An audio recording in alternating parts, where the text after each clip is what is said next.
Greetings, and welcome to your Tuesday edition of Dapper's Playhouse. I'm your excellent host, Dapper. This is my playhouse. Welcome you are. And hey, this is your first time. What we like to do here, search the TikToks, find you some good stuff, some interesting stuff, some funny stuff, some outrageous stuff, some stuff I don't even really know what the hell I'll call it. Maybe that's where you come in. Feel free to comment down below. Let me know your thoughts. Let me know if there's something you'd like to see or cover. Love to do me some deep dives. Might have another one coming up soon. And if you could, don't forget to like. And don't forget to share. And please subscribe if you haven't. And away we go. I was feeling like a little prankster today, so I walked into shit. Discount Tire and asked for an oil change. I walked out thinking, damn, I really got them good. Showing a party with you, dude. They're gonna think about that all day. Probably. Well, I wonder if they probably do oil changes. It's quite the arsenal you're taking to the battle there. Oh, hell. The gods give their toughest battles to their bravest soldiers. Okay, holy shit. What is she going, like a retreat? I'm not saying a word, though. Forget it. We don't know nothing about that, gents. Let that one go. Highly necessary. No, it's gotta get hot dog summer. Have you seen the price of groceries? Hot dog summer.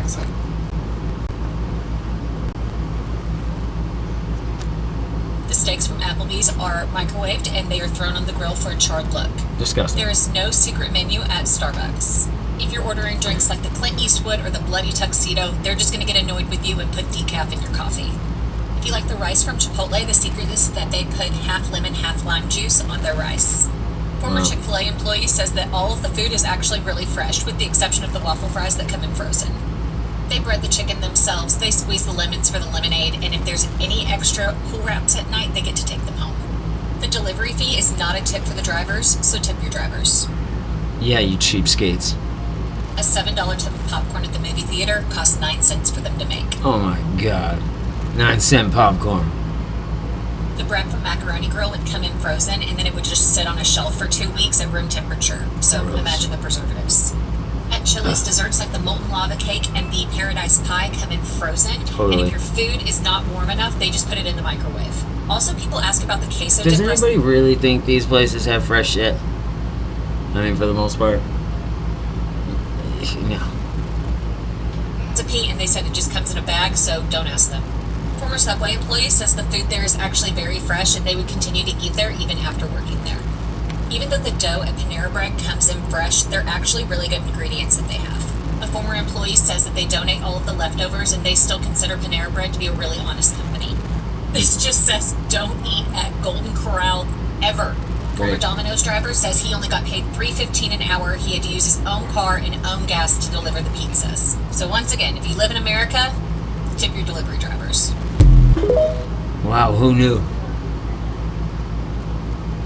I didn't answer your call. I was looking at my phone, and your call came in, and it kind of pissed me off because I was like, we both can read and write, and now you've stopped me from what I was doing on my phone for like 2 minutes while I could watch it ring. It's pretty annoying that people still call. There's nothing more adorable than a newborn pony, and now you can raise one yourself without any proper training or farm zoning paperwork. Oh. Introducing Well, My that's Little convenient. Pony Babies. Now you can raise your very own pony for fun and profit. Will your pony grow up to enjoy a life of backbreaking farm That's work? one thing you don't want to deal Or with as a child, is that zoning paperwork. Matter of fact, you don't want to deal with that shit as an adult. experience the humiliation of performing in a low-budget circus. It's all up to you. And if you discover your pony has no natural talents or abilities, she can always join the My Little Pony Glue Crew. Baby Firefly comes with everything you see here. The Forged Glue veterinary health Crew. records sold separately from Hasbro.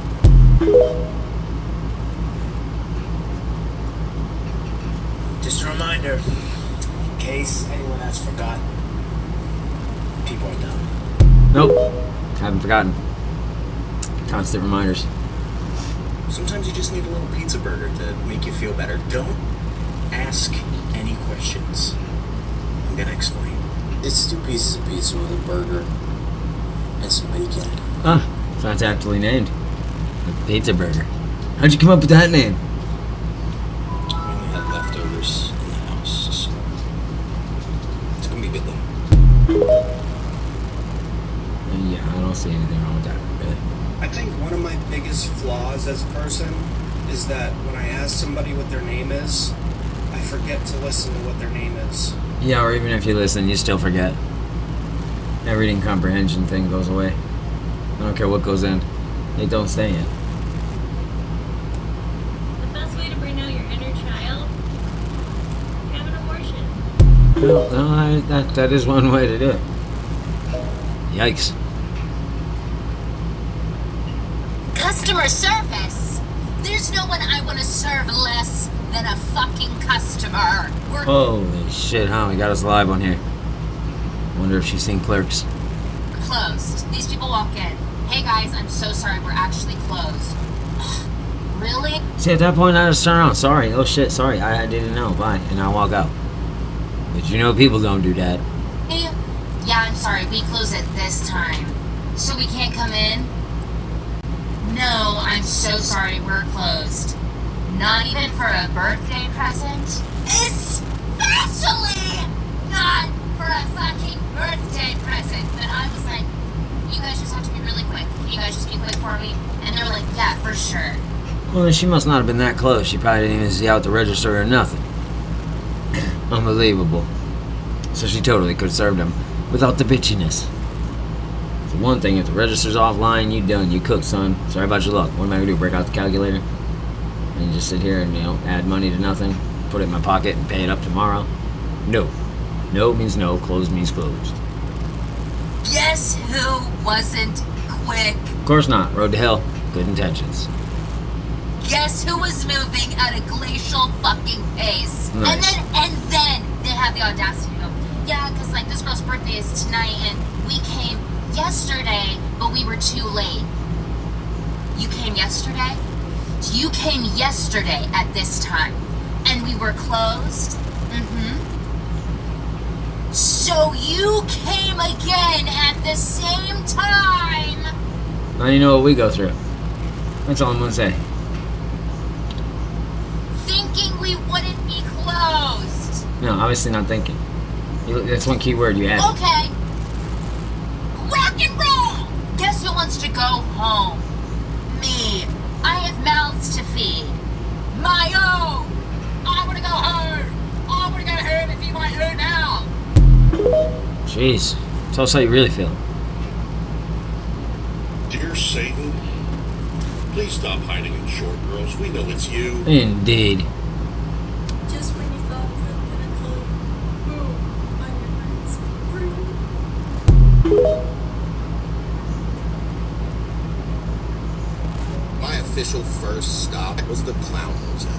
Alright, anybody out there been to this place? Let me know. Comment down below. Did you think it was creepy?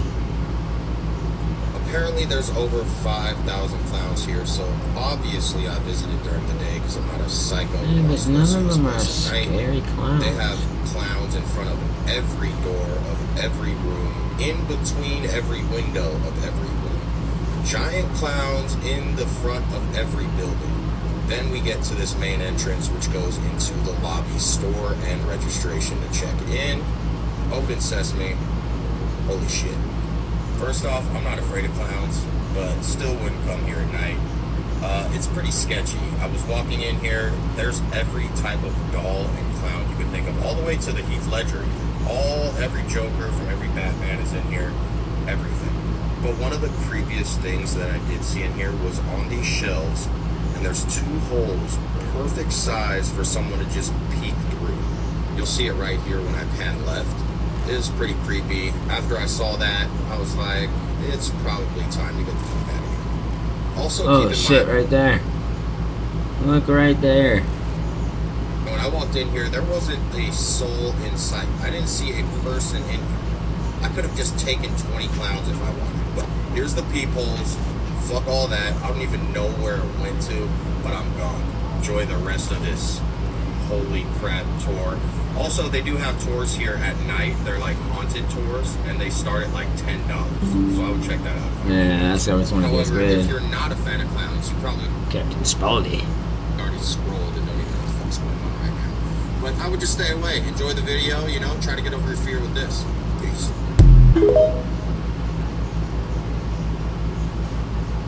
Did you know this isn't a Cabbage Patch doll? Behind it had her keys. I'll tell you the real story behind one of the biggest toys. Nelson Thomas began creating her unique doll baby in the 70s. These handcrafted, soft-sculpted dolls were each designed and sewn by her with care. Unlike mass-produced toys at the time, the doll babies were highly personalized. Buyers were creepy. Look at that encouraged to shit. adopt a doll rather than just simply purchasing it. Thomas created birth certificates for each doll baby, emphasizing the emotional connection between the doll and its owner. Each doll baby also came with a packet of important papers, which included a letter from Martha explaining the doll's personality and preferences, along with a letter from the doll itself. That adoption process would later become the cornerstone of Cabbage Patch Kids' marketing strategy. Martha sold her dolls primarily at craft fairs and local events, where they earned significant attention and a following of fans. Each doll had its own unique look and personality, and Thomas's dedication to her craft made them a popular choice among collectors and parents. In the late 1970s, Thomas crossed paths with Xavier Roberts, a young entrepreneur and artist. He admired her doll babies and reportedly purchased some to resell in Georgia. However, Martha became uncomfortable with his intentions when she realized that he was claiming credit for the designs and attempting to profit from her work without permission. Disturbed by his business practices, she confronted him, and he responded with a threatening letter stating something like, "If I can't sell your dolls, I'll sell some just like them." This marked the beginning of for Martha. He then founded Original Appalachian Artworks Incorporated in 1978 and began producing the dolls on a larger scale. He included the idea of adoption papers taken directly from Martha's original company. What a Robert struck scumbag. a deal with Coleco, a toy company, to mass-produce Cabbage Patch Kids. This Wow. partnership turned the dolls into a cultural phenomenon, with millions sold worldwide and an unprecedented level of success for a toy line. By 1983, Cabbage Patch Kids were a household name, and Xavier became a millionaire. As the popularity of Cabbage Patch Kids skyrocketed, Martha Nelson Thomas watched as her original concept was commercialized without her involvement. In the early 1980s, she filed a lawsuit against him, claiming that he had stolen her designs and ideas. The legal battle was complicated, and Robert's lawyers argued that his creations were sufficiently different to constitute a new product. Martha's reluctance to brand or copyright her work made it difficult to protect her designs. She said, "There's no place to sign a baby." This sentiment clashed with Robert's commercial approach, which included his signature on every doll. Ultimately, the case was settled out of court for an undisclosed sum.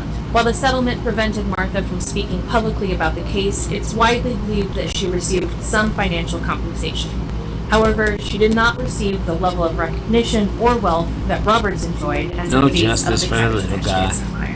Martha Nelson Once Thomas's again. contributions to the world of toys and her influence on a multi-billion-dollar industry deserve to be recognized and remembered. Martha continued to create her doll babies and other art pieces until she passed away in 2013 after a battle with ovarian cancer. At her funeral, attendees brought their doll babies and sat them in reserved pews at the front of the service as a tribute to her life and work. That is some heavy bullshit. What are you doing?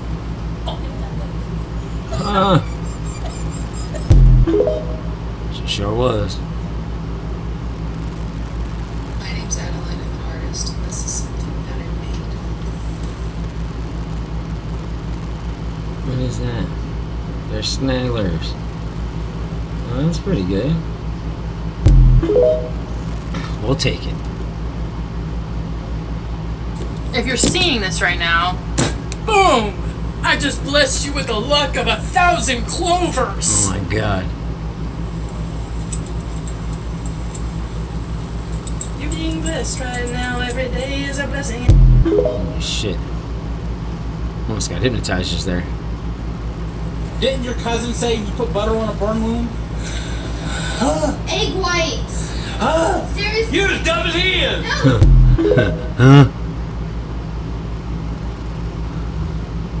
Save thing. Poop is named poop because when you say poop, your mouth makes the same motion that your butthole does when you go poop. Whoa. That sounded a lot less weird in my head.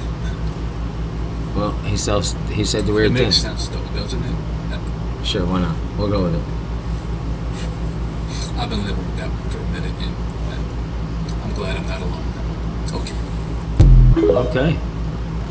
Glad we could share in that with you. Do you know when you are born? In May. Okay. Yeah, he did not find that amusing at all. Don't quit your day job. Hey Hannah, how do you say fuck around and find out in legalese? Should any party engage in behavior that is willful, wanton, reckless, or otherwise unsavory, that party can expect to experience consequences that are proportionate to the aforementioned actions. I like fuck around and find out better, personally. Oh shit. You'd think those cars have to go crazy fast to pull off that loop, right? But what if I told you that the actual speed they'd have to go at minimum is probably lower than you'd expect, and I can prove it with physics. And the main thing working against these cars is gravity. It's constantly pulling them down. And because they're moving in a loop, in a circle, they're also experiencing something called centripetal force, which keeps them pressed against the track. For the driver, it actually feels like they're being pushed into their seats the whole time, even when they're upside down. And that's because of a force called the centrifugal force. Technically, it's a pseudo-force, but let's not overcomplicate things. Right. To avoid falling, the force pushing the car into the track, the centripetal force, has to be at least equal to gravity pulling it down. That gives us this equation. And thankfully, the mass cancels out, meaning it doesn't matter how heavy the car is, only the radius of the loop and gravity matter. The loops in the X Games stunt were 66 feet tall, meaning a radius of 33 feet, or 10 meters in the better unit system. Plugging that into our equation, the minimum speed of the cars needed to stay on the track was just 9.8 meters per second, or about 35 kilometers per hour. That means that this loop could have been done in a school zone, and the drivers wouldn't need to go a single kilometer over the speed limit, and it would still work. That is way slower than what we usually expect from stunt driving, and that's why people in the comments of this video are saying it looks slow. But in reality, the drivers are going way faster than that for safety, because it just barely making it would be a terrible idea. So next time you see a loop stunt, you can impress your friends with the physics behind it. Oh yeah, I'm gonna just break out the board. We're going to the big board. Are you pooping? I think she very well may be pooping. Are you pooping? Right next to the Tostitos. Tostitos make me poop. Kaylee, get over here. Nice. Way to poop shame your kid. In public, if you will. Unbelievable. No poop shaming.